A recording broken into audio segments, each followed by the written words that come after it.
قل أندعو من دون الله ما لا ينفعنا ولا يضرنا ونرد على أعقابنا بعد إذ هدانا الله كالذي استهوته الشياطين في الأرض حيران له أصحاب يدعونه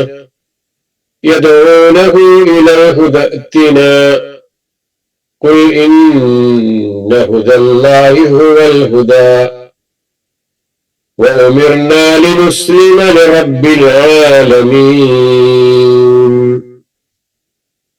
قل പറയുക أندعو من دون الله ما لا ينفعنا ولا يضرنا അള്ളാഹുവിന് പുറമെ ഞങ്ങൾക്ക് ഉപകാരമോ ഉപദ്രവമോ ചെയ്യാൻ കഴിവില്ലാത്തതിനെ ഞങ്ങൾ വിളിച്ചു പ്രാർത്ഥിക്കുകയോ മിൻ ദൂനില്ലാഹ് അള്ളാഹുവിന് പുറമെ മാ ലാ യൻഫഉനാ ഞങ്ങൾക്ക് ഉപകാരം ചെയ്യാത്ത വലാ യദുറുനാ ഞങ്ങൾക്ക് ഉപദ്രവവും ചെയ്യാറില്ല അങ്ങനെയുള്ള ഒന്നിനെ ഞങ്ങൾ വിളിച്ചു പ്രാർത്ഥിക്കുകയോ എന്ന് അവരോട് ചോദിക്കുക.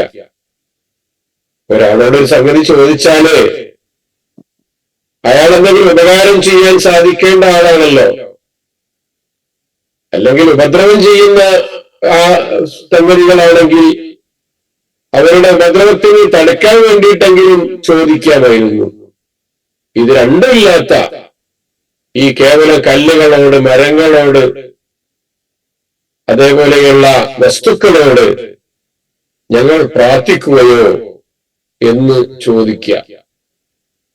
വനറദ്ദു അലാ അഅഖാബിനാ ബഅദ ഇദ് ഹദാനല്ലാഹ് അല്ലാഹു ഞങ്ങളെ നേർവഴിയിലാക്കിയതിനു ശേഷം ഞങ്ങൾ പുറകോട്ട് മടക്കപ്പെടുകയോ വനറദ്ദു അലാ അഅഖാബിനാ ഞങ്ങളുടെ മടമ്പിൻകാലിൽ പുറകോട്ട് നടന്നു പോകണം എന്നാണോ നിങ്ങൾ പറയുന്നത്? ബഅദ ഇദ് ഹദാനല്ലാഹ് അല്ലാഹു ഞങ്ങൾക്ക് നേർമാർഗം കാണിച്ചു തന്നിട്ടുണ്ട്. ആ നേർമാർഗം കിട്ടിയതിനു ശേഷം വീണ്ടും ഞങ്ങൾ തിരിച്ച് പഴയ ആ ജാഹിലിയ കാലഘട്ടത്തിലേക്ക് തന്നെ നടന്നു പോകണം എന്നാണോ നിങ്ങൾ പറയുന്നത്? അള്ളാഹുവിന്റെ ദീനിലേക്ക് കടന്നു വന്ന് നന്മകൾ ഒരുപാട് മനസ്സിലാക്കി ജീവിതത്തിൽ ഒരുപാട് മാറ്റങ്ങൾ വന്നു വീണ്ടും നിങ്ങൾ ആഗ്രഹിക്കുന്നത് ഞങ്ങളുടെ പഴയ സ്വഭാവത്തിലേക്ക്, പഴയ വിശ്വാസത്തിലേക്ക്, ജാഹിലിയ കാലഘട്ടത്തിലേക്ക് തന്നെ തിരിച്ചു പോകണം എന്നാണോ? അങ്ങനെ ഉണ്ടാകില്ല ചില ആൾക്കാര്. നമ്മുടെ ഈ നല്ല നടപ്പൊന്നും ഇഷ്ടമില്ലാത്ത സമൂഹത്തിലുള്ള പല ആളുകളും നമ്മളെ അവരുടെ കൂടെ പഴയ കാലത്ത് എങ്ങനെയായിരുന്നു കഴിഞ്ഞിരുന്നത് ആ ജീവിതത്തിലേക്ക് തന്നെ തിരിച്ചു വിളിക്കുന്ന കൂട്ടുകാരെ, ആ പഴയ ബന്ധക്കാരൊക്കെ നമുക്ക് കാണാം. അത് പൊതു സ്വഭാവമാണ്. അവർക്ക് അവരെ പോലെ തന്നെ നമ്മളും ആകണമെന്നാണ് ആഗ്രഹിക്കുന്നത്. അതുകൊണ്ട് അങ്ങോട്ട് തിരിച്ചു വിളിക്കുന്നു പഴയ പലതരത്തിലുള്ള ജാഹിലിയത്തിലേക്ക്, അന്ധവിശ്വാസങ്ങളിലേക്ക്, അനാചാരങ്ങളിലേക്ക്, ബഹുദൈവ ആരാധനയിലേക്ക്, അള്ളാഹു അല്ലാത്തവരോട് പ്രാർത്ഥിക്കുന്നതിലേക്ക് ഒക്കെ നമ്മൾ മടങ്ങിച്ചെന്നാൽ അവർക്ക് വലിയ ഇഷ്ട. അവരോട് ചോദിക്കുന്നത് ഞങ്ങൾ ഞങ്ങളുടെ പുറകോട്ട് തന്നെ മടങ്ങിപ്പോകണം എന്നാണോ? അങ്ങനെ ഞങ്ങൾ മടക്കപ്പെടുകയോ അതും സംഭവിക്കില്ല. ഏതുപോലെ ഒരു ഉദാഹരണം പറയാ, ശ്രദ്ധിക്ക. പോലെ അല്ലെങ്കിൽ ഒരാൾ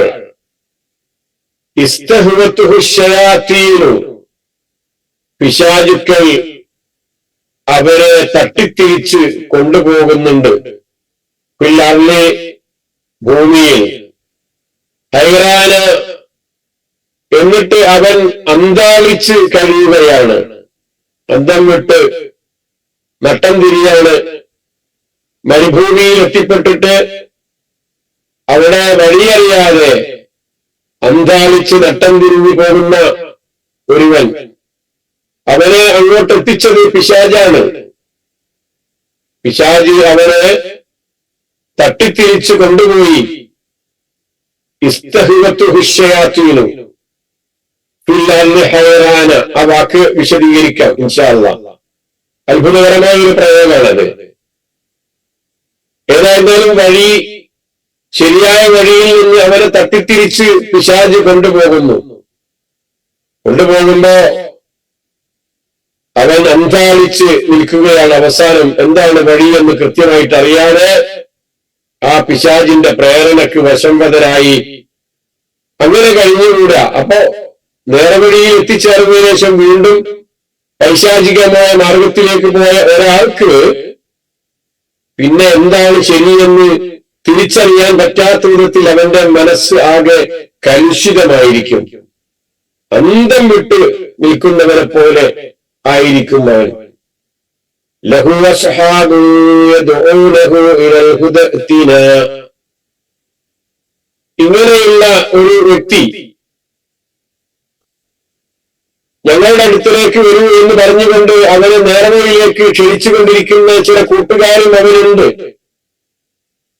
ഇതാ ഇവിടെ നല്ല കാര്യങ്ങളുണ്ട്, ശരിയായ വിശ്വാസം ഇതാണ്, കൃത്യമായ ഖുർആനും അതേപോലെ നബിചര്യയും ഒക്കെ പഠിപ്പിച്ചു കൊടുക്കുന്ന, വഴികാട്ടി കൊടുക്കുന്ന സുഹൃത്തുക്കളും അവനുണ്ട്. അങ്ങനെയുള്ള ഒരു സാഹചര്യത്തിൽ എന്തിന് ഈ പിശാചിന്റെ പിന്നാലെ പോകണം? പിശാചിന്റെ പ്രേരണക്ക് വശംവദരായി എന്തിന് ജീവിക്കണം എന്നാ ചോദിക്കുന്നത്. എല്ലാ നിലക്കും ശരിയായി പോകാനുള്ള വഴികളും അവന്റെ മുമ്പിലുണ്ട്. അത് കാണിച്ചു കൊടുക്കുന്ന ആളുകളുണ്ട്. കാണിച്ചു കൊടുക്കുക മാത്രമല്ല, അവരെ വിളിച്ച് ക്ഷണിച്ച് കൊണ്ടുപോയി വീട്ടിൽ നിന്ന് സദ്യ കൊടുക്കുന്ന മാതിരി ആണ് ഇന്ന് ദീൻ പഠിപ്പിക്കാൻ ആൾക്കാര് രംഗത്ത് ഉള്ളത്. ഏറ്റവും നല്ലത് ഇതാണ് എന്ന് പറഞ്ഞുകൊണ്ട് പരിശുദ്ധ ഖുർആനിലേക്ക്, തിരുസുന്നത്തിലേക്ക്, ഖുർആനിലേക്ക് ഒക്കെ വിളിച്ചുകൊണ്ടിരിക്കുന്ന കൂട്ടുകാരും അവരെ സംബന്ധിച്ചിടത്തോളം ഉണ്ട്. അങ്ങനെയുള്ള ഒരു സാഹചര്യത്തിൽ ഞങ്ങളടുത്തേക്ക് വരൂ എന്ന് പറഞ്ഞുകൊണ്ട് അവരെ നേർവഴിയിലേക്ക് ക്ഷണിച്ചുകൊണ്ടിരിക്കുന്ന ചില കൂട്ടുകാരും ഉണ്ട് അവന്. അങ്ങനെയുള്ള ഒരാൾ എന്തിന് അല്ലാഹു അല്ലാത്തവരോട് പ്രാർത്ഥിക്കണം? ആ അല്ലാഹു അല്ലാത്ത ശക്തികളും വ്യക്തികളുമൊന്നും ഒരു ഉപകാരവും ചെയ്യുന്നില്ല, ഒരു ഉപദ്രവവും ചെയ്യുന്നില്ല. എന്തിന് അത്തരമൊരു സാഹചര്യത്തിൽ വീണ്ടും പുറകോട്ട് തന്നെ തിരിഞ്ഞു നടക്കണം? പിശാചിന്റെ വഴിയെ എന്തിനു പോകണം? ആ പിശാചിന്റെ വഴിയെ പോയാൽ ആ പിശാചി അവനെ മരുഭൂമിയിൽ തള്ളിവിടും. എന്നിട്ട് അവിടെ അന്താളിച്ച് അന്തം വിട്ട് നിൽക്കേണ്ട ഒരവസ്ഥയാണ് അവനുണ്ടാവുക. ഖുൽ ഇന്ന ഹുദല്ലാഹി ഹുവൽ ഹുദാ, പറയുക അല്ലാഹുവിന്റെ മാർഗദർശനമാണ് യഥാർത്ഥ മാർഗദർശനം. പല ആൾക്കാരും പലതരത്തിലുള്ള ഹുദയും കാണിക്കുന്നുണ്ട്. ഹുദ എന്ന വാക്കിന്റെ അർത്ഥം മാർഗദർശനം എന്നാണ്. പക്ഷെ അല്ലാഹുവിന്റെ ഹുദ എന്നത് ശരിയായ ഹിദായത്താണ്. പടച്ചവരിലേക്ക് എത്തിച്ചേർന്ന കൃത്യമായ വെളിച്ചമാണ്, മാർഗമാണ് അല്ലാഹുവിൽ നിന്നുള്ള ഹുദ. ആ ഹുദയാണ്, അല്ലാഹുവിന്റെ ഹുദയാണ് ശരിയായ ഹുദ, ശരിയായ നേർമാർഗം എന്ന് പറയുന്നത്. മാർഗദർശനം എന്ന് പറയുന്നത് അല്ലാഹുവിൽ നിന്നുള്ള മാർഗദർശനമാണ്. അതെന്താണ് എന്നാണ് നിങ്ങൾ അന്വേഷിക്കേണ്ടത്, തേടേണ്ടത്. അല്ല മറ്റ് വല്ല പൈശാചികമായ പ്രേരണയ്ക്ക് വശംവദരായിട്ടാണ് നിങ്ങൾ പോകുന്നതെങ്കിൽ ഏതെങ്കിലും മരുഭൂമിയിൽ അന്തം വിട്ട് കഴിയുന്നവരെ പോലെ, വഴിയറിയാതെ കഴിയുന്നവരെ പോലെ നിങ്ങളുടെ ജീവിതത്തിൽ നിങ്ങൾ അങ്ങനെ തപ്പി നടക്കേണ്ടി വരും. കൃത്യമായ വഴി എന്താണെന്ന് അറിയാതെ കണ്ണു കാണാത്തവരെ പോലെ നടക്കേണ്ടതായിട്ട് വരും. റബ്ബിൽ ആലമീൻ, സർവലോക രക്ഷിതാവായ അല്ലാഹുവിന് കീഴ്പ്പെടാനാണ് ഞങ്ങളോട് കൽപ്പിക്കപ്പെട്ടിരിക്കുന്നത് എന്ന കാര്യവും ബോധ്യപ്പെടുത്തുക. ഒരുപാട് വിഷയങ്ങളുണ്ടതില്. ഞങ്ങളോട് കൽപ്പിക്കപ്പെട്ടത് ഞങ്ങൾ മുസ്ലിം ആവാനാണ്, ഞങ്ങൾ കീഴ്പ്പെടാനാണ്. റബ്ബിൽ ആലമീൻ, സർവ്വലോകങ്ങളുടെയും റബ്ബിന് വേണ്ടി മുസ്ലിം ആകാനാണ് ഞങ്ങളോട് കൽപ്പിക്കപ്പെട്ടത്. മുസ്ലിം ആകാൻ പറഞ്ഞാൽ കീഴ്പ്പെടുക. അസ്ലമ ലിമുസ്ലിമ, ഞങ്ങൾ കീഴ്പ്പെടുന്നതിന്. റബ്ബിൽ ആലമീൻ, സർവ്വലോകങ്ങളുടെയും രക്ഷിതാവായ അള്ളാഹുവിന് കീഴ്പ്പെടാനാണ് ഞങ്ങളോട് കൽപ്പിക്കപ്പെട്ടിരിക്കുന്നത് എന്നൊക്കെ ആളുകളോട് പറയൂ പ്രവാചകരെ എന്നാണ് ഈ 71-ാമത്തെ ആയത്തിന്റെ അർത്ഥം. നല്ല ശ്രദ്ധിക്കണം, മനസ്സിലാകാതെ പോകരുത്. ഇതിൽ പറഞ്ഞ വിഷയങ്ങൾ ഒന്നുകൂടെ ഞാൻ ആവർത്തിക്കാം. ആളുകളോട് ചോദിക്കാനാണ്, നിങ്ങളെ തിരിച്ചു വിളിക്കുന്ന, ജാഹിലിയത്തിലേക്ക് തന്നെ തിരിച്ചു വിളിക്കുന്ന, ശരിയല്ലാത്ത മാർഗത്തിലേക്ക് കൊണ്ടുപോകാൻ വേണ്ടി ശ്രമിക്കുന്ന ആളുകളോട് ചോദിക്കേണ്ട ഒരു ചോദ്യം, അതാർക്കും ചോദിക്കേണ്ട ഒരു ചോദ്യം, എന്തിന് ഒരു ഉപകാരവും ഉപദ്രവം ചെയ്യാത്ത അള്ളാഹുവിന് പുറമെയുള്ള ശക്തികളോടും വ്യക്തികളോടും ഞങ്ങൾ എന്തിന് ദുആ ചെയ്യണം? ഒരു കാര്യമില്ലല്ലോ. പിന്നെ ശരിയായ വഴിയിൽ എത്തിച്ചേർന്നതിന് ശേഷം വീണ്ടും ഞങ്ങൾ എന്തിന് ആ പഴയ ജാഹിലിയത്തിലേക്ക്, അന്ധകാരത്തിലേക്കാണ് തിരിച്ചു നടക്കണം? അങ്ങനെ പോയാൽ സംഭവിക്കുന്നത്, പിശാച് ഒരാളെ തട്ടി തിരിച്ചു കൊണ്ടുപോയി എന്നിട്ട് മരുഭൂമിയിൽ കൊണ്ടിട്ട് അവിടെ അന്തം വിട്ട് കഴിയുന്ന ഒരവസ്ഥയെ പോലെ ഉള്ള ഉണ്ടാവുക. എന്തിന് അങ്ങനെ ഒരവസ്ഥക്ക് ഞങ്ങൾ വരണം? അതോടൊപ്പം ഞങ്ങൾക്ക് ഞങ്ങളുടെ ഒരുപാട് പുതിയ കൂട്ടുകാരുണ്ട്, പുതിയ സുഹൃത്തുക്കളുണ്ട്, പുതിയ സഹോദരങ്ങളൊക്കെ ഉണ്ട് ഞങ്ങൾക്ക് ദീനി. അത് ദീനിന്റെ മാർഗത്തിൽ കടന്നു വന്ന ആളുകളാണ്. തൗഹീദിലേക്ക്, ശരിയായ വിശ്വാസത്തിലേക്ക്, അള്ളാഹുവിന്റെ പരിശുദ്ധ ഖുർആനിലേക്ക് വരൂ എന്ന് പറഞ്ഞുകൊണ്ട് ഞങ്ങളെ നിരന്തരമായി വിളിച്ചുകൊണ്ടിരിക്കുന്ന ഒരുപാട് കൂട്ടുകാർ ഞങ്ങൾക്കുണ്ട്.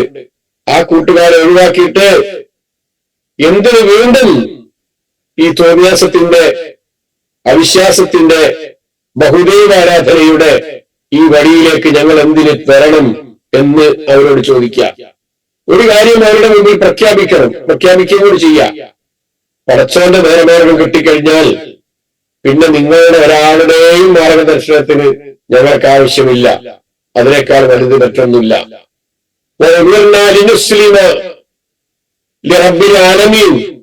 ഞങ്ങളോട് കൽപ്പിക്കപ്പെട്ടിരിക്കുന്നത് ലോകരക്ഷിതാവായ അള്ളാഹുവിന് കീഴ്പ്പെട്ട് ജീവിക്കണമെന്ന് കൽപ്പനയാണ് ഞങ്ങൾക്കുള്ളത്. ഞങ്ങൾ വെറുതെ മുസ്ലിം ആയതല്ല, വേറെ മുസ്ലിമല്ല, ലിമുസ്ലിം, ഞങ്ങൾ കീഴ്പ്പെടുന്നാലും ലോകരക്ഷിതാവായ അള്ളാഹുവിന്, സർവ്വലോകങ്ങളുടെ രക്ഷിതാവായ അള്ളാഹുവിന് കീഴൊതുങ്ങുക എന്ന അർത്ഥത്തിൽ മുസ്ലിമാകാൻ വേണ്ടി ഞങ്ങളോട് കൽപ്പിക്കപ്പെട്ടിരിക്കുകയാണ്. അതാണ് ഈ ആയത്തിന്റെ അർത്ഥം. ഇതിലുള്ള കുറച്ച് പുതിയ വാക്കുകൾ ഉണ്ടല്ലോ, അതൊന്ന് പരിചയപ്പെടാം. അതെന്താ? ഹൈറാന് എന്നാണെന്ന്. ഹൈറാൻ തന്നെ അത്തറദ്ദുദു ബൈന അംർ വ മുഖാബിലിഹി, രണ്ട് കാര്യങ്ങൾക്കിടയിൽ, അതിന്റെ ഇടയിലുള്ള ഒരു സംശയമാണ്. അതിന്റെ ഇടയിൽ കൃത്യമായിട്ട് ഒരു വകതിരിവില്ലാത്ത ഒരവസ്ഥ.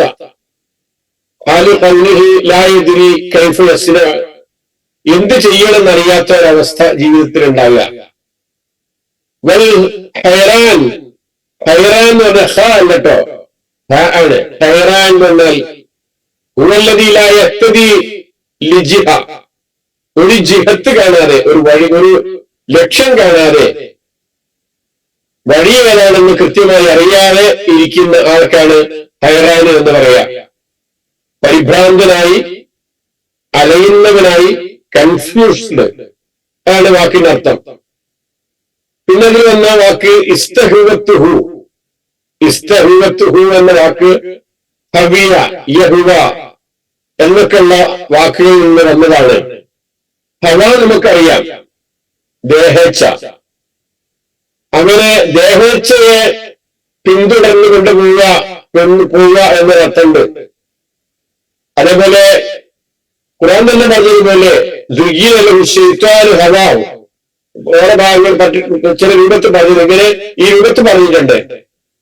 പിശാചി അവന്റെ ഇച്ഛകളെ ഭംഗിയാക്കി കൊടുത്ത് അതാണ് ഏറ്റവും ശരിയെന്ന് തോന്നിപ്പിച്ചു കൊടുത്തുകൊണ്ട് അതിന്റെ പിന്നാലെ ചാഞ്ഞ് ചെഞ്ഞ് അതിനോട് ആ വശീകരണത്തിൽ പിന്നെ അകപ്പെട്ടുകൊണ്ട് പോവുക എന്നാണ് അതുകൊണ്ട് ഉദ്ദേശിക്കുന്നത്. അപ്പോ ഇച്ഛക്ക് അടിമപ്പെട്ടുകൊണ്ട് ആ പിശാചിന്റെ പ്രേരണയ്ക്ക് വശംവദരായി വഴിപിഴച്ച് തട്ടിത്തിരിഞ്ഞു പോവുക, അതാണ് ഇസ്തഹ്വത്തുഹു എന്ന വാക്കിന്റെ അർത്ഥം. പിന്നെ അതിൽ വന്ന അഖാബിനാണ്. അഖാബിനാണ് പുറകോട്ട് എന്നാണ് വാക്കിന്റെ അർത്ഥം. ലിനുസ്ലിമ എന്ന വാക്കിന്റെ അർത്ഥം ലിനൻഖാദ വനുഖ്ലിസ, രക്ഷപ്പെടാൻ, കീഴൊതുങ്ങുക, അങ്ങനെയൊക്കെയാണ് അതിന്റെ അർത്ഥങ്ങളുണ്ട് എന്നാണ് സൂചിപ്പിക്കുന്നത്. ശരി, ഈ ആയത്ത് ഒരു ചോദ്യം കൊണ്ടാണ് ആരംഭിക്കുന്നത്. എന്താണ് ചോദ്യം? ആണോ, ഞങ്ങൾ ദുആ ചെയ്യുന്നു, ഞങ്ങൾ ദുആ ചെയ്യുകയോ എന്ന് പറഞ്ഞുകൊണ്ടാണ് മിൻ ദൂനില്ലാഹി, തങ്ങളെ ആരാധിച്ചവർക്ക് എന്ത് ഉപകാരമാണ് ഈ വിഗ്രഹങ്ങൾ നൽകിയത്? അതാണ് ചോദിക്കുന്നത്. അതാണ് ആദ്യത്തെ ചോദ്യം. തങ്ങളെ ആരാധിച്ചവർക്ക് ഈ വിഗ്രഹങ്ങൾ എന്ത് ഉപകാരമാണ് നൽകിയത്? നിങ്ങളത് പറഞ്ഞു തരൂ. രണ്ടാമത്തെ ചോദ്യം, തങ്ങൾ ആരാധിക്കാത്തവർക്ക് എന്ത് ഉപദ്രവമാണ് ഇവ ചെയ്തത്? ആരാധിക്കാത്ത ആളുകൾക്ക് എന്തെങ്കിലും ഉപദ്രവങ്ങൾ ചെയ്തോ? ചെയ്തിട്ടില്ലല്ലോ.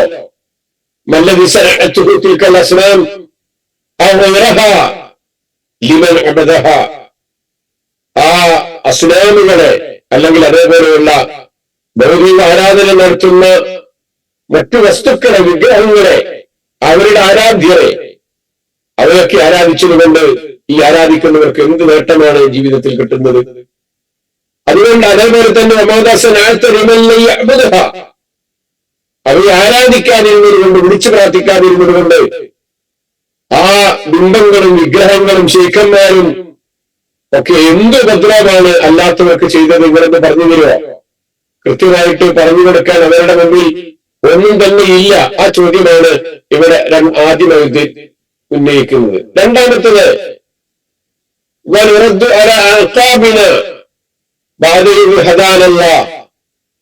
അള്ളാഹു ഹിദായത്ത് ചെയ്തതിനു ശേഷം വീണ്ടും ഞങ്ങളുടെ പുറകോട്ട് നടക്കുകയോ? നിറദ്ദു, ആ വാക്ക് നിങ്ങൾ കേട്ടിട്ടുണ്ടാകും, റദ്ദ് ചെയ്യുക, അല്ലെ? ഇതിൽ നിന്ന് വന്ന വാക്കാണ് മുർത്തദ് എന്ന് പറയുന്നത്. മുർത്തദിന് അറിയില്ല, മുസ്ലിം, മുഅ്മിൻ, കാഫിർ, മുനാഫിക്ക്, മുർത്തദ്. ഇതിൽ ഏതാണ് ഏറ്റവും ഗൗരവമായത്? നിങ്ങൾ ഓർമ്മയുണ്ടോ? ഏറ്റവും ഗൗരവമായ സംഗതി അശ്ശൈഖ് മുഹമ്മദ് ഇബ്നു സാലിഹ് അൽ ഉസൈമീൻ എന്നുള്ള ചോദ്യം. അദ്ദേഹത്തിന് ആ ചോദ്യത്തിന് മറുപടി പറയുന്നത് മുർത്തദിനെ സംബന്ധിച്ചുള്ള ചോദ്യമാണ്. മുർത്തദ് എന്ന് പറഞ്ഞാൽ ദീനിൽ നിന്ന് പുറത്തുപോയ ആളാണ്. ദീനിൽ പ്രവേശിച്ചതിനു ശേഷം വീണ്ടും മടങ്ങിപ്പോയ ആൾക്ക്, കുഫറിലേക്ക്, ശിർക്കിലേക്ക് ഒക്കെ മടങ്ങിപ്പോയ ആൾക്കാണ് മുർത്തദ് എന്ന് പറയാ.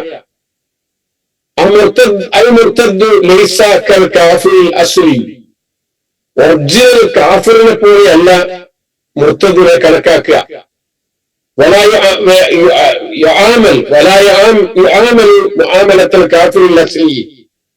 ഒറിജിനൽ കാഫിറിനോടുള്ള ഇടപാക്കം പോലെയുള്ള സംഗതിയല്ല മുർത്തദിനോട് ഉണ്ടാകേണ്ടത്. ബൽഹു അശദ്ദുമിൻഹു, അതിനേക്കാൾ ശക്തിയായ തീവ്രമായ നിലപാടാണ് യഥാർത്ഥത്തിൽ മുർത്തദിനോട് ഉള്ളത് ഇസ്ലാമിനെ സംബന്ധിച്ചിടത്തോളം. ലിഖൗലി നബി സല്ലല്ലാഹു അലൈഹി വസല്ലം മൻ ബദ്ദല ദീനഹു ഫഖ്തുലൂഹു എന്നാണ്. ഇസ്ലാമിക രാജ്യത്തൊക്കെ ഈ ദീനിൽ നിന്ന് പുറത്തുപോയ ഒരാളെ സംബന്ധിച്ചിടത്തോളം അവനെ വധിച്ചു കളയണമെന്ന നിയമമാണ് ഉള്ളത്. ഏത് അടിസ്ഥാനത്തിൽ? അവൻ ദീനിലേക്ക് തിരിച്ചു വരാതിരിക്കുന്ന ഒരു സാഹചര്യം ഉണ്ടാകുമ്പം വല്ലാത്തൊരു ഭീകരമായൊരു ഒരവസ്ഥയാണ് മുർത്തദിനെ സംബന്ധിച്ചിടത്തോളം ഉള്ളത് എന്നുള്ള നിരക്കാണ് ഇസ്ലാം അതിന്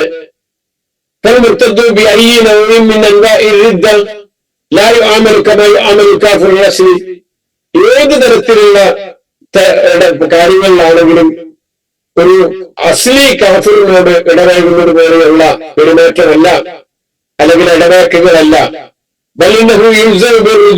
ഇസ്ലാം, കാരണം അവൻ ഇസ്ലാമിലേക്ക് തിരിച്ചു വരേണ്ടവരാണ്. മുസ്ലിമായവരൊക്കെ വല്ല മുസ്ലിം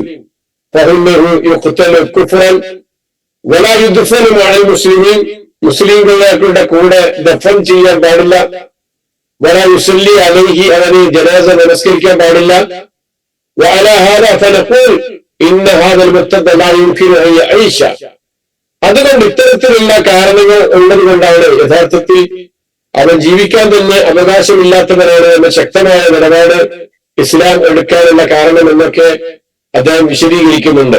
അപ്പൊ അത് എത്ര ഗൗരവപ്പെട്ട ഒരു വിഷയമായിട്ടാണ് ഇസ്ലാം കാണുന്നത്. അപ്പൊ അതേപോലെ തന്നെ നമ്മൾ എല്ലാ വിഷയവും മനസ്സിലാക്കേണ്ടതാണ്. ഇത് ഇസ്ലാമിൽ നിന്ന് പൂർണ്ണമായി കുഫ്രിയത്തിലേക്ക് തന്നെ പോകുന്നത് ആണ് വിഷയമെങ്കിലും പലപ്പോഴും നമ്മൾ ഇസ്ലാമിലേക്ക് വന്നതിന് ശേഷം ഇസ്ലാമിക ആചാരങ്ങൾ നമുക്കിഷ്ടമുള്ളത് എടുക്കുകയും ഇഷ്ടമുള്ളത് ഒഴിവാക്കുകയും അങ്ങനെ പലതും നമ്മൾ കുഫ്രിയത്തിന്റെയും ശിർക്കിന്റെയും മറ്റ് പലതിന്റെയും ഒക്കെ കാര്യങ്ങൾ കൂട്ടിക്കലർത്തിക്കൊണ്ട് അങ്ങനെ ജീവിക്കുന്ന അവസ്ഥയും ഒക്കെ ജീവിതത്തിൽ ഉണ്ടാകാറുണ്ട്. അത് മൊത്തത്തിനെ പോലെയാണെന്ന് പറയുന്നില്ല. പക്ഷെ ഒരർത്ഥത്തിൽ ഇസ്ലാമിലേക്ക് കടന്നു വന്നതിന് ശേഷം അതിന്റെ കൃത്യമായ ആചാര അനുഷ്ഠാനങ്ങളും വിശ്വാസങ്ങളും ഒക്കെ തിരിച്ചറിഞ്ഞതിന് ശേഷം വീണ്ടും ആ കുഫ്രിയത്തിൻ്റെതായ അവർ ചെയ്യുന്ന പ്രവർത്തനങ്ങളാണ് ഇയാളുടെ ജീവിതത്തിൽ കാണുന്നത്. അയാളുടെ ആചാരങ്ങളിലും അയാളുടെ ആഘോഷങ്ങളിലും അയാളുടെ പ്രത്യേകമായ ഓരോ സന്ദർഭങ്ങളിലുമൊക്കെ അതാണ് കാണുന്നതെങ്കിൽ അത് വലിയൊരു അപാകത തന്നെയാണ്, വലിയൊരു ബാധകം തന്നെയാണ് എന്ന് മനസ്സിലാക്കണം. പരിശുദ്ധ ഖുർആനിലെ സൂറത്ത് ആൽ ഇംറാനിലുള്ള ഒരു ദുആ ഉണ്ടല്ലോ, വളരെ പ്രധാനപ്പെട്ടതാണ്, വളരെ ആശയമുള്ള ഒരു പ്രാർത്ഥനയാണ്. എന്താണത്? റബ്ബനാ ലാ തുസിഗ് ഖുലൂബനാ ബഅദ ഇദ് ഹദൈതനാ വഹബ് ലനാ മിൻ ലദുൻക റഹ്മ ഇന്നക അൻതൽ വഹ്ഹാബ്. നമുക്ക് എല്ലാവർക്കും അറിയാം ഈ ഒരു പ്രാർത്ഥന വചനം, ഈ ദുആ പരിശുദ്ധ ഖുർആനിലെ സൂറത്തുൽ ആൽ ഇംറാനിലെ 8-ാമത്തെ ആയത്ത്. അവർ പ്രാർത്ഥിക്കും, ഞങ്ങളുടെ നാഥ, ഞങ്ങളെ നീ സന്മാർഗത്തിലാക്കിയതിനു ശേഷം ഞങ്ങളുടെ മനസ്സുകളെ നീ തെറ്റിക്കരുത്. നിന്റെ അടുക്കൽ നിന്നുള്ള കാരുണ്യം ഞങ്ങൾക്ക് നീ പ്രദാനം ചെയ്യണമേ. തീർച്ചയായും നീ അത്യധികം ഔദാര്യവാനാകുന്നു. ഇത് ഒരു പ്രാർത്ഥന നമ്മൾ സാധാരണ നിരന്തരമായിട്ട് പറയേണ്ട ഒരു പ്രാർത്ഥനയാണ്. എന്ത്? പടച്ചോനെ, ഞങ്ങൾ നിന്റെ ഹിദായത്തിലേക്ക് വന്നതിന് ശേഷം ലാ തുസിഗ് ഖുലൂബനാ, ഞങ്ങളുടെ ഹൃദയങ്ങളെ മനസ്സുകളെ നീ തെറ്റിക്കരുത് എന്നാണ് അവിടെ പറയുന്നത്. മനസ്സ് തെറ്റിപ്പോകാൻ, ഹിദായത്ത് കിട്ടിയതിനു ശേഷം മനസ്സ് തെറ്റിപ്പോകുക എന്ന് പറഞ്ഞാൽ എന്താ? അതീ പറഞ്ഞതുപോലെ തന്നെ കൃത്യമായ മാർഗം മനസ്സിലാക്കിയതിനു ശേഷം അതിന് വിപരീതമായ തരത്തിലുള്ള പ്രവർത്തനങ്ങളിലേക്ക്, ഹറാമുകളിലേക്ക്, അതേപോലെ കുഫറിലേക്ക്, ശിർക്കിലേക്ക് ഒക്കെ തിരിഞ്ഞു നടക്കുന്നത് സംബന്ധിച്ചാണ് ഇവിടെ സൂചിപ്പിക്കുന്നത്. സാധാരണ ജീവിതത്തിൽ സംഭവിക്കുന്ന തെറ്റുകുറ്റങ്ങളെ സംബന്ധിച്ചല്ല, ഗുരുതരമായ തരത്തിലുള്ള വിശ്വാസരാഹിത്യം, അള്ളാഹുവിനെ സംബന്ധിച്ചുള്ള ഉദാഹരണം തവക്കുൽ, പടച്ചവനിൽ നമ്മൾ തവക്കുൽ ചെയ്യാമെന്നുള്ള നമ്മുടെ വിശ്വാസത്തിന്റെ പ്രധാനപ്പെട്ട ഭാഗമാണ്. അതിന് പകരം നമ്മൾ ഏതെങ്കിലും തരത്തിലുള്ള അഭൗതികമായ ശക്തികളെയാണ് ഭയപ്പെടുന്നത്, അവരോടാണ് പ്രാർത്ഥിക്കുന്നത്, അവരോടാണ് സഹായം ചോദിക്കുന്നത്. മലക്കുകളെ, രക്ഷിക്കണേ, ജിന്നുകളെ കാക്കണേ, അതേപോലെ ഏതെങ്കിലും ശേഖനെ വിളിച്ചിട്ട് അവരെ കാക്കണേ എന്നൊക്കെ പറയുമ്പോൾ ആ ഹിദായത്തിൽ നിന്ന് തെറ്റിപ്പോകുന്ന ഒരവസ്ഥയാണ് ഉള്ളത്. അപ്പൊ നമ്മൾ എപ്പോഴും നമ്മുടെ ജീവിതത്തിൽ കൊണ്ടുനടക്കേണ്ട ഒരു കാര്യമാണിത്. കാരണം ജീവിതത്തിൽ നിന്ന് പ്രയാസങ്ങൾ ഉണ്ടാകുമ്പോ, രോഗങ്ങൾ ഉണ്ടാകുമ്പോ, ബുദ്ധിമുട്ടുകൾ ഉണ്ടാകുമ്പോഴൊക്കെയാണ് ഇങ്ങനൊരു സാഹചര്യം പെട്ടെന്ന് കടന്നു വരിക. ആരെങ്കിലും ഒക്കെ ചോദിച്ചു നോക്കുക, പറഞ്ഞു നോക്കുക, പ്രാർത്ഥിച്ചു നോക്കുക, ആ മക്ബറയിലൊന്ന് പോയി നോക്കുക, അല്ലെങ്കിൽ ഈ ഒരു ജിന്നിനെ അടിച്ചിറക്കുന്ന ആളൊന്ന് സമീപിച്ചു നോക്കുക എന്നൊക്കെ പെട്ടെന്ന് തോന്നിപ്പോകുന്നത് ഒരു ജിന്ന് കൂടിയായിരിക്കാം. അങ്ങനെ പെട്ടെന്ന് തോന്നിപ്പോകുന്ന ചില അവസ്ഥകളൊക്കെ ജീവിതത്തിൽ വരാം. അപ്പൊ അത് നിങ്ങൾ കൃത്യം ശ്രദ്ധിക്കണം. നമ്മുടെ ഈ ഈമാൻ അത് നഷ്ടപ്പെട്ടു പോകുന്ന അവസ്ഥകൾ വരാനുള്ള സാഹചര്യം ഉണ്ടാകും. റസൂൽ സല്ലല്ലാഹു അലൈഹി വസല്ലം പറഞ്ഞില്ലേ, ഇന്ന ഖുലൂബ ബനീ ആദം, ഓരോ മനുഷ്യന്റെയും ഓരോ എല്ലാ മനുഷ്യരുടെയും ഹൃദയം കുല്ലഹാ ബൈന ഇസ്ബഅൈനി മിൻ അസാബിഇർ റഹ്മാൻ, എല്ലാം തന്നെ പടച്ചറബിന്റെ റഹ്മാനായ അള്ളാഹുവിന്റെ വിരലുകൾക്കിടയിലാണ്. പടച്ചവന്റെ അടുക്കലാണ് നിങ്ങളുടെ എല്ലാവരുടെയും ഹൃദയം, മനുഷ്യരുടെ എല്ലാവരുടെയും ഹൃദയം കൽബിൻ വാഹിദിൻ, എല്ലാം ഒറ്റ ഹൃദയം പോലെ, യുസരിഫുഹു ഹൈസു യശാ, അത് അങ്ങോട്ടും ഇങ്ങോട്ടൊക്കെ മാറി മറിഞ്ഞുകൊണ്ടിരിക്കും. സുമ്മ ഖാല റസൂലുള്ളാഹി സ്വല്ലല്ലാഹു അലൈഹി വസല്ലം, എന്നിട്ട് റസൂൽ സ്വല്ലല്ലാഹു അലൈഹി വസല്ലം പറഞ്ഞു, അല്ലാഹുമ്മ മുസരിഫൽ ഖുലൂബ് സരിഫ് ഖുലൂബനാ അലാ തഅതിക. അല്ലാഹുമ്മ മുസരിഫൽ ഖുലൂബ്, ഹൃദയങ്ങളെ മാറ്റിമറിക്കുന്നവനെ, സരിഫ് ഖുലൂബനാ അലാ തഅതിക, നിന്നെ അനുസരിക്കുന്നതിന്, നിന്നെ പൂർണ്ണമായി അനുധാവനം ചെയ്യുന്നതിൽ ഞങ്ങളുടെ ഹൃദയത്തെ നീ അങ്ങോട്ട് ചരിച്ച് അങ്ങോട്ടും ഉറപ്പിച്ചു നിർത്തണമേ എന്ന് പ്രാർത്ഥിക്കുക. നമ്മുടെ ഇതിലെന്തോ പ്രശ്നമുണ്ട് കേട്ടോ, നമ്മുടെ സൂമിൽ എന്തോ പ്രശ്നമുണ്ട്, എന്താ അറിയില്ല. ഏതായിരുന്നാലും കട്ടായി കഴിഞ്ഞാൽ വീണ്ടും ഇതേ ലിങ്കിൽ തന്നെ കയറിയാൽ മതി. എന്താ പ്രശ്നം എനിക്കറിയില്ല. അതിനിടയ്ക്ക് അവസാനിപ്പിക്കാൻ പറ്റുമെങ്കിൽ നോക്കുകയും ചെയ്യാം. അപ്പൊ അതങ്ങനെ നമ്മൾ പ്രാർത്ഥിക്കേണ്ടതാണ്. ഇത് ബാക്കി എന്നിട്ട് പിശാചുക്കൾ തട്ടിത്തിരിച്ചു കൊണ്ടുപോയിട്ട് ഭൂമിയിൽ അന്താളിച്ചു കഴിയുന്ന ഒരുത്തരെ പോലെ ഞങ്ങൾ ആകുകയോ എന്നാണ് അതിന്റെ അർത്ഥഭാഗം. ഇസ്തഹിവത്തുഹു എന്ന വാക്ക് അതിന് രണ്ടർത്ഥം പറയാം, ശ്രദ്ധിക്കണേ. അന്നഹു മുസ്തഖും മിനൽ ഹുബി ഫിൽ അർദ് وهو النزول من الموضع العالي إلى الوحدة السافلة العميقة في قعر الأرض. ഉയർന്ന സ്ഥലത്ത് നിന്ന് ആഴമേറിയ ഇരുണ്ട ഒരു താഴ്വരയിലേക്ക് ഇറങ്ങുക, ഉയർന്ന വലിയ സ്ഥലത്ത് നിന്ന് താഴോട്ട് വീഴുക, അത് ഇരുണ്ട താഴ്ചയുള്ള ഒരു ഭാഗത്തേക്ക് വീഴുന്നത് പോലെ അല്ലെങ്കിൽ ഇറങ്ങുന്നത് പോലെയുള്ള ഒരു അവസ്ഥയാണ് ഇസ്തഹുവത്തുഹു എന്ന വാക്കിന്റെ അർത്ഥം. അങ്ങനെ വരുമ്പോ അങ്ങനെ താഴ്ചയിലേക്ക് പോകുമ്പോൾ വളരെ അമ്പൽപ്പും അതേപോലെ ഒരു കാര്യങ്ങൾ വ്യക്തമാകാത്തൊരവസ്ഥയൊക്കെയാണല്ലോ അവരുടെ ജീവിതത്തിൽ ഉണ്ടാവുക. അങ്ങനെയുള്ള ഒരവസ്ഥ സൂചിപ്പിക്കുകയാണ് ഇവിടെ ചെയ്യുന്നത് എന്നാണ് അതിന്റെ ഒന്നാമത്തെ അർത്ഥം.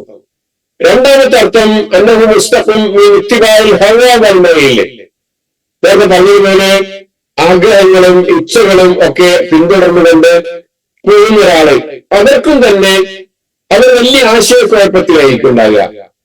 ഓരോരുത്തരും അവരുടെ ഇച്ഛകളും ആഗ്രഹങ്ങളും അനുസരിച്ചാണ് മുന്നോട്ട് പോകുന്നതെങ്കിൽ നമ്മൾ വിചാരിക്കുന്നുണ്ട് അവർക്കൊക്കെ ഒരു കൃത്യത ഉണ്ടാവും ജീവിതത്തിൽ? ഒരിക്കലും ഉണ്ടാവില്ല. അതിനാവുന്ന മൊത്തം ആശയക്കുഴപ്പത്തിലായിരിക്കും. ഏതാണ് ശരി, ഏതാണ് തെറ്റ്, എങ്ങനെ പോകണം, എന്ത് ചെയ്യണം എന്നിങ്ങനെയുള്ള ഒരു ആശയക്കുഴപ്പത്തിലായിരിക്കും അവരുണ്ടാവുക. അതാണ് ഇസ്തഹുവത്തു ശയാത്തീൻ പിന്നല്ല്, ഭൂമിയിൽ പിശാചുക്കൾ തട്ടിത്തിരിച്ചു കൊണ്ടുപോയവരെ പോലെ ആവുക എന്നതിന്റെ അർത്ഥം. പിന്നെ അതിന് വന്ന വാക്കാണ് ഹൈറാൻ. ഹൈറൻ എന്നൊക്കെ പറഞ്ഞ വാക്കിന്റെ അർത്ഥം അത്തറദ്ദുദ് ഫിൽ അംർ, കാര്യങ്ങളിലുള്ള ഒരു കൃത്യമായ നിലപാടില്ലാത്തൊരവസ്ഥയിൽ വരിക, അതാണ് വാക്കിന്റെ അർത്ഥമുള്ളത്. തരദ്ദുദ് എന്ന വാക്കിന് വേറൊരു അർത്ഥമുള്ളത് എന്താ ചോദിച്ചാൽ, ഉയർന്ന സ്ഥലത്ത് നിന്ന് ഒരു വലിയ താഴ്ചയിലേക്ക് ഒരു സാധനം വീഴുന്ന സമയത്ത് അത് ആകെ ഉരുണ്ട് മറിഞ്ഞ് തിരിഞ്ഞ് ഒക്കെയാണ് താഴോട്ട് വീഴുക. ആ മിളക്കം മറിച്ച് എന്നാണ് ഹൈറാന എന്നതിന്റെ അതുകൊണ്ട് സൂചിപ്പിക്കുന്നത് എന്നാണ്. അപ്പൊ പിശാചൊരാളെ മുകളിൽ നിന്ന് താഴോട്ട്, ഒരാളെ മുകളിൽ നിന്ന് താഴോട്ട് ആകെ വീഴാണ്. വീഴുന്ന സമയത്ത് അയാൾ ആകെ ചുറ്റിത്തിരിയുന്നു. നേരെ വെച്ച് ഒരാൾ താഴെ ഒരു കല്ല് താഴോട്ട് ഇടുമ്പോ ആ കല്ലങ്ങനെ തന്നെ വന്ന് വീഴല്ല ചെയ്യുന്നത്. അതാകെ റൗണ്ടടിച്ച് ചുറ്റിത്തിരിഞ്ഞൊക്കല്ല സംഭവിക്കാം. അപ്പൊ എന്തായി, അവൻ ചുറ്റിത്തിരിയുന്നതോടുകൂടി ഉണ്ടായിരുന്ന ബോധവും നഷ്ടപ്പെടുകയാണ്. ഈ കറക്കത്തിൽ ഉണ്ടായിരുന്ന വ്യക്തതയും അയാളെ സംബന്ധിച്ചിടത്തോളം ഇല്ലാതായാണ്. ഇങ്ങനെ എന്തിനു ഞാനാകണം? ഒരു വ്യക്തതയില്ലാതെ കൃത്യതല്ലാത്ത ഒരവസ്ഥയിലേക്ക്, വലിയ ഉയർന്ന ഒരു സ്ഥലത്ത് നിന്ന് താഴോട്ട് അഗാധതയിലേക്ക് വീഴുന്ന ഒരു കല്ല് പോലെ, ആ കല്ല് എവിടെ ചെന്ന് പതിക്കുമെന്നറിയില്ല, എന്താകുമെന്നറിയില്ല, എവിടെയാണ് വീഴാന്നറിയില്ല. താഴോട്ട് വീഴുന്ന സമയത്ത് അങ്ങനെ തന്നെ മുകളിൽ നിന്ന് വീഴുമ്പോ അതിന്റെ താഴ്ഭാഗം ഒരു ഭാഗം, പ്രത്യേകിച്ച് ഏത് ഭാഗത്തും കൊണ്ടാണ് താഴോട്ട് പതിക്കുന്നത് എന്നറിയാത്ത വിധത്തിൽ ആകെ ഉരുണ്ട് മറിഞ്ഞ് ചുറ്റിത്തിരിഞ്ഞ് കറങ്ങി ഒക്കെ താഴോട്ട് വീഴുന്നത് പോലെ ഈ ഒരു മാർഗം വിട്ടുകൊണ്ട് പോകുന്ന സന്ദർഭത്തിൽ ഇങ്ങനെയൊക്കെയാണ് ഉണ്ടാകുക, എന്തിന് ഞാൻ അങ്ങനെ ആകണം എന്നാണ് ചോദിക്കുന്നത്. അങ്ങനത്തെ ഭാഗം ലഹു അസഹാബുൻ യദ്ഊനഹു ഇലൽ ഹുദ. ഈ ഒരു വ്യക്തിക്ക് ആരാണ് നമ്മളെ വിളിക്കുന്നത്? നമുക്ക് എന്തുണ്ട്? നല്ല കൂട്ടുകാരുണ്ട്, ഞങ്ങളുടെ അടുത്തേക്ക് വരൂ എന്ന് പറഞ്ഞുകൊണ്ട് നമ്മളെ വിളിച്ചുകൊണ്ടിരിക്കുന്ന നല്ല കൂട്ടുകാരുണ്ട്. നമുക്ക് പറഞ്ഞതുപോലെ ഖുർആനും ഹദീസും നന്മയും അതുമായിട്ട് നിരന്തരം നമ്മളോട് സമ്പർക്കം പുലർത്തിക്കൊണ്ടിരിക്കുന്ന ആളുകളുണ്ട് നമുക്ക്. അങ്ങനെ ഉണ്ടാകുമ്പോൾ എന്തിന് നമ്മൾ ഈ പേടിക്കണം? പിന്നെ എന്തിന് ഇവരുടെ കൂടെ പോകണം? ഇല്ലെങ്കിൽ ഒരു കൂട്ടുകാരില്ല, ഒരാൾക്കാരില്ല, ബന്ധക്കാരില്ല, ഇങ്ങനെ നന്മ പറയുന്ന ആൾക്കാരൊന്നും നമ്മുടെ ഇല്ലെങ്കിൽ ഒരു പക്ഷേ ഇവർ അംഗീകരിക്കേണ്ടി വന്നേക്കേ പറയുന്നു. അതിനുള്ള ഒരു സാഹചര്യം ഇല്ല. അസ്വാഹിബ് അസ്വാലിഹ്, നല്ലൊരു കൂട്ടുകാരൻ, യുദൂക ദൗമൻ ഇലൽ ഹുദ, എന്നും നിങ്ങളെ നന്മയിലേക്ക് ക്ഷണിച്ചുകൊണ്ടിരിക്കുന്നുണ്ട്. അതാണ് നിങ്ങളുടെ നല്ല കൂട്ടുകാരൻ എന്ന് പറയുന്നത്. വസ്ബിർ നഫ്സക മഅല്ലദീന യദ്ഊന റബ്ബഹും ബിൽഅദാത്തി വല്ലശി യുരീദൂന വജ്ഹ. ഖുർആൻ തന്നെ റസൂലിനോട് പറയുന്നത്, അല്ലാഹുവിനോട് രാവിലെയും വൈകുന്നേരവും ഒക്കെ പ്രാർത്ഥിച്ചുകൊണ്ടിരിക്കുന്ന ഒരുപാട് ആളുകളില്ല പ്രവാചകരെ നിങ്ങളുടെ സമൂഹത്തിൽ. ആ ആളുകളുടെ കൂടെ താങ്കളുടെ മനസ്സ് ഉടക്കി വെക്കുക, ആ താങ്കളുടെ മനസ്സ് അവരുടെ കൂടെ ഉണ്ടായിക്കോട്ടെ എപ്പോഴും എന്ന് പറയുന്നില്ലേ. അപ്പൊ അത്തരത്തിലുള്ള ആളുകളുമായിട്ടുള്ള നമ്മുടെ ബന്ധം ശക്തമാക്കണം, കഠിനമാക്കണം. മാത്രമല്ല, നമ്മൾ ഇങ്ങനെയുള്ള ആളുകളെ കാണുമ്പോൾ നിരന്തരമായിട്ട് അവരെ ഈ നന്മയിലേക്ക്, ഖുർആനിലേക്ക്, അതേപോലെ അള്ളാഹുവിന്റെ ദീനിലേക്ക് ഒക്കെ നിരന്തരമായിട്ട് വിളിച്ചു കൊണ്ടുവരികയും ചെയ്യുന്ന കൂട്ടുകാരായി തീരണം. അതാണ് നല്ല കൂട്ടുകാർ എന്ന് പറയുന്നത്. മോശപ്പെട്ട ആളുകൾ എന്ന് പറഞ്ഞാൽ ഖുർആൻ തന്നെ പരിചയപ്പെടുത്തിയ ഇല്ലൽ മുത്തഖീൻ, ചില കൂട്ടുകാരുണ്ട്. ആ കൂട്ടുകാർ പരലോകത്തെത്തിക്കഴിഞ്ഞാൽ വലിയ ശത്രുക്കളായി മാറും. കണ്ടാൽ അവരെ ആയിരിക്കും ഏറ്റവും വലിയ ശത്രുക്കൾ. അങ്ങനെയുള്ള ഇവിടെ വലിയ കൂട്ടുകാരായിരുന്ന പലരെയും ഒരുപക്ഷെ നിങ്ങൾക്ക് പരലോകത്തെത്തുമ്പോ അങ്ങനെ ഒരവസ്ഥയിലേക്ക് എത്തിപ്പെടുന്നതായിട്ട് കാണാം. ഇല്ലൽ മുത്തഖീൻ, തഖ്വ പാലിച്ചുകൊണ്ട് ജീവിക്കുന്ന ആളുകളുടെ എല്ലാ കൂട്ടുകാരും ആ കൂട്ടുബന്ധമൊക്കെ നഷ്ടപ്പെടുന്ന ഒരവസ്ഥയാണ് പരലോകത്തുണ്ടാകുക. അങ്ങനെ രണ്ടു തരത്തിലുള്ള ബന്ധങ്ങൾ നമ്മൾ അവിടെ കാണുന്നുണ്ട്. അപ്പൊ ഈ ആയത്തിന്റെ അവസാനിപ്പിക്കുമ്പോ നമ്മൾ മനസ്സിലാക്കേണ്ട ചില സംഗതികൾ, സത്യവിശ്വാസികളെ പഴയ വിഗ്രഹാരാധനയിലേക്ക്, അതേപോലെ ജാഹിലിയത്തിലേക്ക്, വേണ്ടാത്തരങ്ങളിലേക്കൊക്കെ തിരിച്ചു വിളിക്കുന്ന ആളുകളുണ്ടാകും. അതാണ് ഒരു രണ്ട് കാലഘട്ടം ഉണ്ടാവും സങ്കല്പിക്കാം. അതുണ്ടാവും. പലപ്പോഴും നമ്മുടെ പഴയ കൂട്ടുകാർ കാണുമ്പോൾ, അല്ലെങ്കിൽ അത്തരത്തിലുള്ള ആളുകൾ കാണുമ്പോൾ, എന്തിനാ മോനെ നീ ആ തൗഹീദിലേക്ക് പോയത്, ഈ ശിർക്കിലേക്ക് വീഴുന്നു, അല്ലെങ്കിൽ എന്തിനാ മോനെ നീ ഇങ്ങനെ നടക്കുന്നത്, നമ്മളെ പഴയ കുടിയും കളിയും ഒക്കെ തന്നെയായി ജീവിക്കാം എന്നൊക്കെ പറയുന്ന ആളുകളുണ്ടെങ്കിൽ അവരോട് പറയേണ്ട കാര്യങ്ങൾ എന്താണ്? വല്ല മരുഭൂമിയിലൂടെ യാത്ര ചെയ്യുമ്പോൾ കൂട്ടം വിട്ട് വഴിതെറ്റി പരിഭ്രമത്തിൽപ്പെട്ട് ഒരുവരെ പോലെ അവന്റെ കൂട്ടുകാരൻ ഇതാ ഇങ്ങോട്ട് വാ എന്ന് വിളിച്ചുകൊണ്ടിരിക്കുന്ന സന്ദർഭത്തിൽ എന്തിന് ഞാൻ സമനില തെറ്റി അങ്ങനെ പോകേണ്ട ആവശ്യം എന്താ എന്നെ സംബന്ധിച്ചിട്ടുള്ളത് എന്ന് അവരോട് ചോദിക്കുക. എനിക്ക് നല്ല കൂട്ടുകാരുണ്ട്, ഇപ്പോ ബന്ധങ്ങളുണ്ട്. ശിർക്കാകുന്ന ദുർമാർഗത്തിൽ നിന്ന് രക്ഷപ്പെടുത്തി ഞങ്ങളെ അല്ലാഹു ഇസ്ലാമാകുന്ന നിർമാർഗത്തിലേക്ക് നയിച്ചു. അങ്ങനെ സാഹചര്യത്തിൽ ഞങ്ങൾക്ക് എന്തെങ്കിലും ഉപകാരമോ ഉപദ്രവമോ ചെയ്യാൻ കഴിയാത്ത ഈ ദൈവങ്ങളെ വീണ്ടും ഞങ്ങൾ എന്തിനു പ്രാർത്ഥിക്കണം എന്നവരോട് ചോദിക്കൂ. 3, ലോകരക്ഷിതാവായ അള്ളാഹുവിന് കീഴ്പ്പെട്ട് അവരെ സൂക്ഷിച്ച് അവരെ നമസ്കരിച്ച് ജീവിക്കണമെന്നാണ് ഞങ്ങളോട് കൽപ്പിക്കപ്പെട്ടിരിക്കുന്നത്. അത് ഞങ്ങൾ അനുസരിക്കുക തന്നെ ചെയ്യും. അടുത്ത ആയത്തും കൂടെ അതിനോട് ബന്ധപ്പെട്ടൊരായത്താണ് കേട്ടോ. അള്ളാഹുവിന്റെ മുമ്പിൽ നിങ്ങളും ഹാജരാക്കപ്പെടും, അതുകൊണ്ട് നിങ്ങൾ നിങ്ങളെപ്പറ്റി തന്നെയാണ് പുനരാലോചന ചെയ്യേണ്ടത് എന്നിങ്ങനെയുള്ള കാര്യങ്ങളാണ് അവരെ ഓർമ്മപ്പെടുത്തണമെന്ന് ഖുർആൻ ഇവിടെ സൂചിപ്പിക്കുന്നത്. അടുത്ത ആയത്തെ പറഞ്ഞല്ല, ഇതുമായി ബന്ധപ്പെട്ട ചെറിയൊരായത്താണ്. അത് പറഞ്ഞ് അവസാനിപ്പിക്കാം.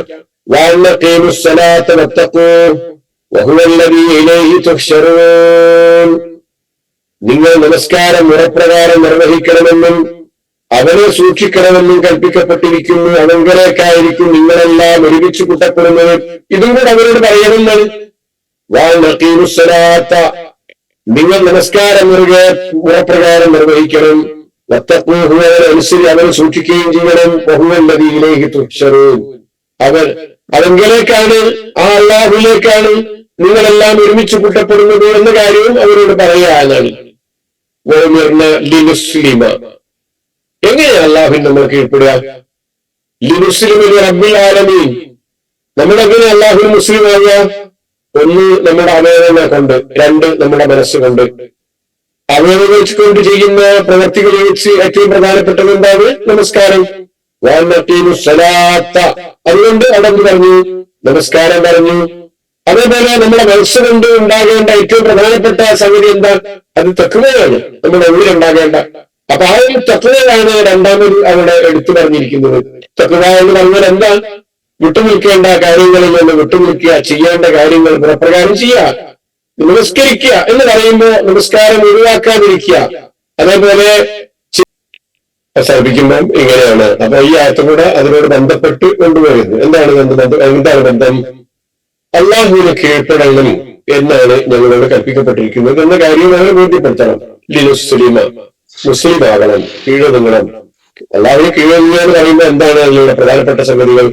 ഒന്ന്, രണ്ട് തരത്തിലാണ് പടച്ചവൻ നമ്മൾ കീഴൊതുങ്ങേണ്ടത്. ഒന്ന് നമ്മുടെ അവയവങ്ങൾ കൊണ്ട്, രണ്ട് നമ്മുടെ മനസ്സുകൊണ്ട്. അവയവങ്ങൾ കൊണ്ട് ചെയ്യുന്ന പ്രവർത്തനങ്ങളിൽ വെച്ച് ഏറ്റവും പ്രധാനപ്പെട്ട കാര്യം നമസ്കാരമാണ്. അതുകൊണ്ട് വാനഖീമുസ്സലാത്ത എന്ന് പറഞ്ഞു. രണ്ടാമത്തത് നമ്മുടെ മനസ്സുകൊണ്ട് നമ്മൾ പടച്ചവന് പടച്ചവന് കീഴൊതുങ്ങുക എന്ന് ഉദ്ദേശിക്കുന്നത് പൂർണ്ണമായ തഖ്വ പാലിച്ചുകൊണ്ട് ജീവിക്കാനാണ്. അപ്പൊ അത് നിനക്ക് വത്തഖൂഹു എന്നും അവനെ സൂചിപ്പിക്കുകയാണ് എന്നാണ് പറയാനുള്ളത്. അവിടെ അവസാനിപ്പിക്കും. ഓക്കെ, നോക്കുക, 3 കാര്യങ്ങളാണ് പറഞ്ഞത്. 3 വിഷയങ്ങൾ. മുസ്ലിം റബ്ബിൽ ആലമീൻ, മുഖീമുസ്സലാത്ത നത്തഖീഹി സുബ്ഹാന. അള്ളാഹുവിനെ നമ്മൾ മുസ്ലിമാവുക, നമ്മൾ നമസ്കാരം നിർവഹിക്കുക, നമ്മൾ തഖ്വ പാലിച്ചുകൊണ്ട് ജീവിക്കുക. എന്തിന്? ലിമാദ, എന്തിന്? അവയവങ്ങളിൽ നിന്ന് വരുന്ന എല്ലാ നിയമാനുസൃതമായ പ്രവർത്തനങ്ങളും ഹൃദയം അറിഞ്ഞുകൊണ്ടുള്ളതാകണം. അതാണ് അതിന്റെ ഏറ്റവും പ്രധാനപ്പെട്ട വിഷയം. അള്ളാഹുവിന് നമ്മൾ കീഴൊതുങ്ങാൻ, അതേപോലെ തഖ്വ പാലിക്കുക. ഈ 2 വിഷയങ്ങൾക്കിടയിൽ നമസ്കാരം എന്ന ഏറ്റവും പ്രധാനപ്പെട്ട ഒരു ആരാധനാ കർമ്മത്തെ സൂചിപ്പിച്ചുകൊണ്ട് അള്ളാഹുവിനെ എടുത്തു പറയുന്നത് എന്താണ്?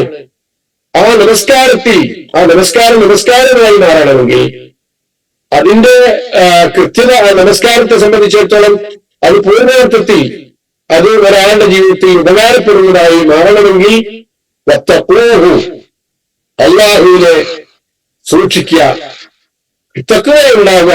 അത് ഹൃദയത്തിൽ നിന്ന് വരുന്ന ഒരു ആരാധനാകർമ്മമായി മാറിയ എങ്കിൽ മാത്രമേ അത് സ്വീകരിക്കപ്പെടുന്നതാകുള്ളൂ എന്നും കൂടെ സൂചിപ്പിച്ചുകൊണ്ടാണ് ഈ 2 ആയത്തുകളിലൂടെ അവസാനിക്കുന്നത്. ഇതിന്റെ എല്ലാ ബുദ്ധിമുട്ടുകൾ ക്ഷമിക്കണം എന്ന് ഓർമ്മപ്പെടുത്താൻ അല്ലാഹു അനുഗ്രഹിക്കുമാറാകട്ടെ.